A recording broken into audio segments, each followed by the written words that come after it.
बिस्मिल्लाहिर्रहमानिर्रहीम। स्टूडेंट्स, मैं आज आपको बोर्ड की मार्किंग के हवाले से 10th केमिस्ट्री हमारा चैप्टर है केमिकल इक्विलिब्रियम, इसमें उन दो शार्ट क्वेश्चंस के बारे में बताना चाहता हूँ जिनको अटैम्प्ट करते हुए अमूमन एवरेज तलबा, औसत तलबा या बाज़ औक़ात अच्छे तलबा भी जो है वो अधूरा आंसर उसका लिख देते हैं, इनकम्प्लीट आंसर लिखते हैं, मुकम्मल आंसर नहीं लिखते। तो उससे नुकसान ये होता है कि चेक करने वाला जो एग्जामिनर होता है, हमारा मार्किंग करने वाला स्टाफ, उसके जहन में उस स्टूडेंट का कॉन्सेप्ट अच्छा डेवलप नहीं होता, क्योंकि ये हमारा पहले जो एनुअल पेपर है उसमें सेकंड क्वेश्चन के शार्ट क्वेश्चंस होते हैं।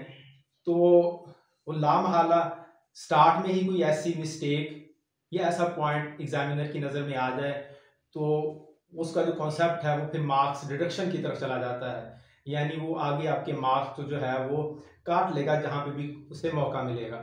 तो मैं कोशिश करूँगा कि हम उन दो क्वेश्चंस के बारे में मैं आपको बताऊं कि वो मिस्टेक या वो इनकम्प्लीशन क्या है। तो क्वेश्चन हमारा पहला है, what do you mean by equilibrium constant, right it's units. आप स्टूडेंट्स इक्विलिब्रियम कांस्टेंट की डेफिनेशन बिल्कुल ठीक लिख देते हैं, उसको बिल्कुल ठीक से डिफाइन करते हैं, लेकिन जब बारी आती है कि राइट इट्स यूनिट्स तो उनका जो पहला आंसर ये होता है कि Kc हैज नो यूनिट्स। इतना लिखने के बाद स्टूडेंट जो है वो अपना जो है नेक्स्ट क्वेश्चन की तरफ चला जाता है, नेक्स्ट क्वेश्चन अटेम्प्ट करने चला जाता है और समझता है कि उसने जो है ना आंसर कंप्लीट कर दिया, जबकि हमारी बुक के मुताबिक, जो हमारी सिलेबस की बुक है उसके मुताबिक ये आंसर जो है ये इनकम्प्लीट है। कंप्लीट आंसर क्या है? इसकी दो सूरतें हैं। पहली सूरत तो यही है जो आप बयान कर देते हैं कि Kc हैज नो यूनिट्स, तो आपको चाहिए कि आप इसको मुकम्मल लिखें। Kc has no units when number of moles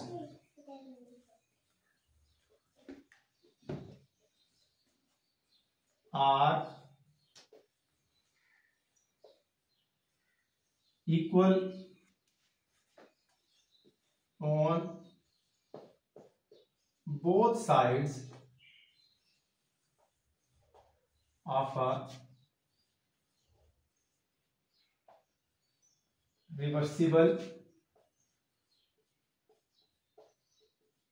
reaction. इसकी एग्जांपल जो हमारे पास दी गई है वो है हाइड्रोजन गैस रिएक्ट करती है आयोडीन गैस के साथ, ये आपने डबल एरो भी जरूर इसमें शो करना होता है, और ये hydrogen iodide. Now in this case number of moles are equal on both sides of our reversible reaction. On reactant sides there are two number of moles, on product sides there are two number of moles, hence Kc has no units. The other example या जो इसकी दूसरी सूरत है वो क्या है, Kc has units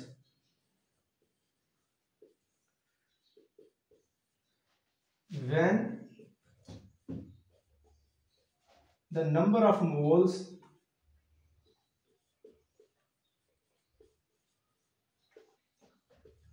are not equal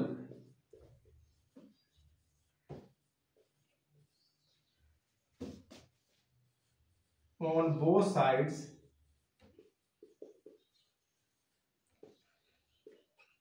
of a reversible reaction.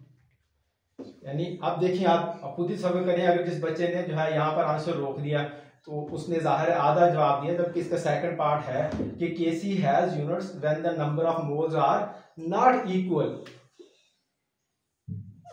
On both sides of a reversible reaction. इसकी जो एग्जांपल हमारे पास हमारी बुक में दी गई है वो नाइट्रोजन गैस रिएक्ट करती है हाइड्रोजन गैस के साथ और अमोनिया गैस।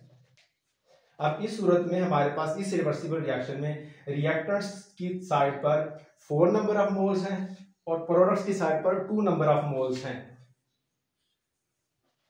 इस सूरत में Kc of course has units, और वो यूनिट्स हैं मोल माइनस स्क्वायर डेसीमीटर 6। तो आपने इसको जरूर जो है वो हाईलाइट करना है।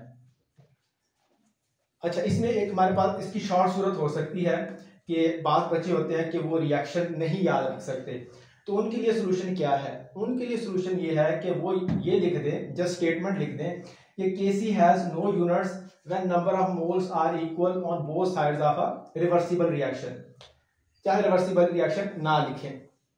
और जो दूसरी सूरत है वो वही कि एटलीस्ट ये स्टेटमेंट जरूर लिखें कि Kc has units when the number of moles are not equal on both sides of a reversible reaction। तो इसलिए ये लाजमी है, ये हमें लाजमी करना है और बताना है, अदरवाइज फिर वही बात कि ये इनकम्प्लीट आंसर होगा और आपका जो कॉन्सेप्ट है एग्जामिनर की नजर में वो अच्छा नहीं जाएगा।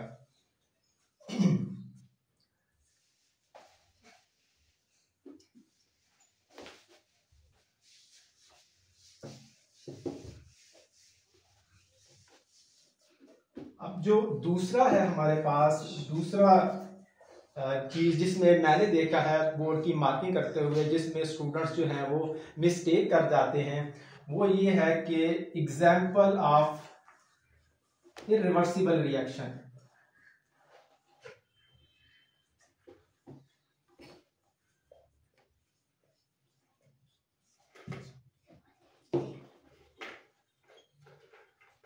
एग्जाम्पल ऑफ इरिवर्सिबल रिएक्शन में स्टूडेंट्स अमूमन या तो कोई एग्जाम्पल लिखते ही नहीं, और या अगर लिखते हैं तो वही जो मैंने अभी आपको बताई हाइड्रोजन गैस और आयोडीन वाली गैस वाली क्वेश्चन लिख देते हैं जो कि रिवर्सिबल रिएक्शन है। तो कौन सी इक्वेशन है? वो वही इक्वेशन है बेटा जो हमारी बुक में दी गई है। हाइड्रोजन गैस रिएक्ट करती है ऑक्सीजन गैस के साथ और इट फॉर्म्स वाटर।